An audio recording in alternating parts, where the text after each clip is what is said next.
welcome to Up Close. I'm Anna, and today I have Joan Hunter with me. Welcome. Well, thank you. I'm excited to be on this program with you. Yeah, so Joan, you are a teacher, a minister, you're also an anointed healing evangelist. Can you tell me what's one of the greatest healing miracles you've ever experienced? Well, it depends on if you want to go back 45 years during that span, or if you just want to go back a week. So let's just go back a week because It was a very unique healing.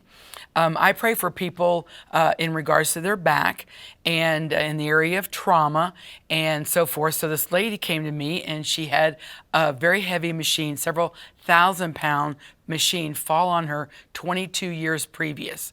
And number one, it's a miracle she lived, but it landed right on her head, compressed her vertebrae and disc in her neck and in her back, and it caused her actual skull to shrink. And I'm like, it really is no brain damage or anything. It was just a miracle that she lived. Right. And no blood. I mean, it was just amazing. But 22 years of excruciating pain, literally from the top of her head to the soles of her feet. So I prayed for her, prayed for the trauma to leave her body of the actual event, put my fingers right around her neck, and I just said, in the name of Jesus, I speak restoration, new vertebrae, new disc, this to be pumped back up to where they were. She grew 3 inches in height that she had lost.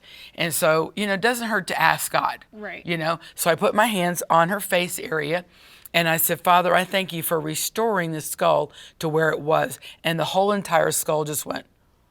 And, over an inch. It regained over an inch.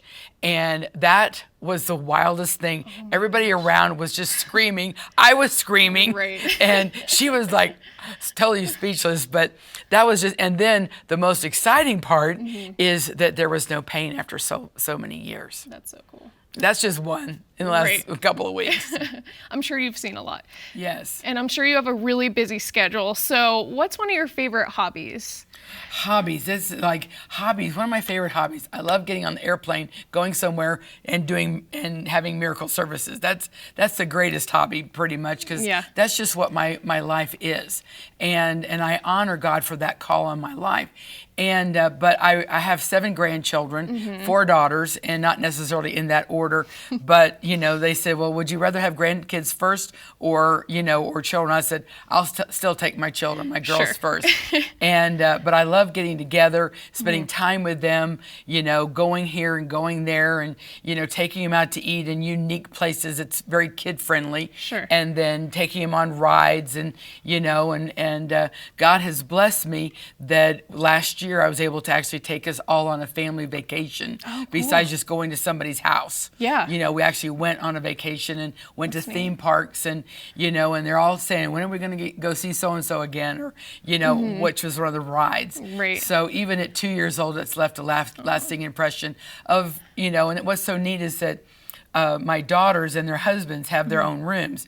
And then I had my room. My husband wasn't able to make it. And so I had my room with all the kids sleeping on all the beds and bouncing on the beds and, having fun with grandma, and making memories that they'll never forget. That's cool.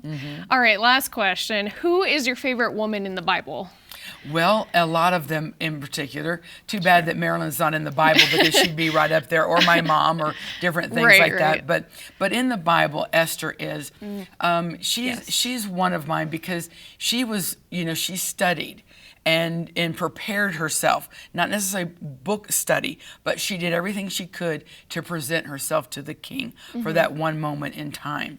Another one, I know you asked me for one, but I'm going to sneak another one in. Okay. And it's the woman with the issue of blood. Because the woman with the issue of blood, against all odds, should have stayed home. She could have stepped outside and been killed, legally stoned to death.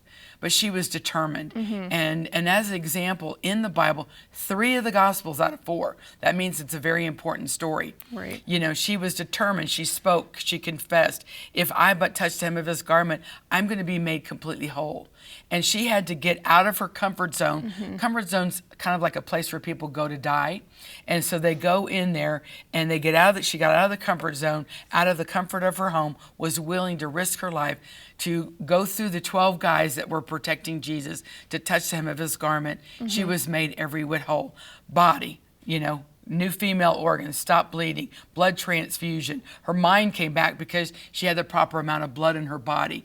And then the loneliness and not seeing anybody, that was restored. She had friends, and I'm believing that she, got married, but every hole includes your finances. And the word says that she spent it all on doctors, and he's not going to leave her broke. Right. And so she's a woman that was determined to get out of where she was into where God called her to be. And that's kind of what happened to me.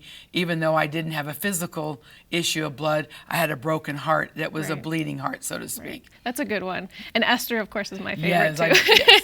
Good one. Well, thank you so much for joining me today. Thank you for having me on here. Thank you guys for watching. Make sure you subscribe to our channel for more videos like this one, and we'll see you next time.